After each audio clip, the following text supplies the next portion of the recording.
Hello दोस्तों, आज मैं आप सबको बताने जा रहा हूँ भोजपुरी फिल्म इंडस्ट्री के सुपरस्टार दिनेश लाल यादव निरहुआ जी का फिल्म सात सहेलिया के बारे में। जी हाँ दोस्तों सात सहेलिया फिल्म को प्रोड्यूस किया था राजकुमार पांडे जी ने, और दोस्तों इस फिल्म को डायरेक्ट भी राजकुमार पांडे जी ने ही किया था दोस्तों।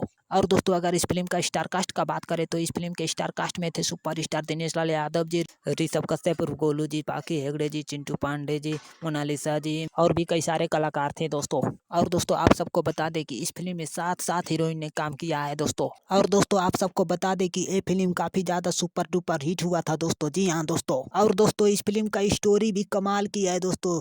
और दोस्तों आप सबको एक बात और बता देना चाहते हैं कि भोजपुरी फिल्म इंडस्ट्री के महानायक कहे जाने वाले कुणाल सिंह जी ने भी इस फिल्म में काम किया है दोस्तों।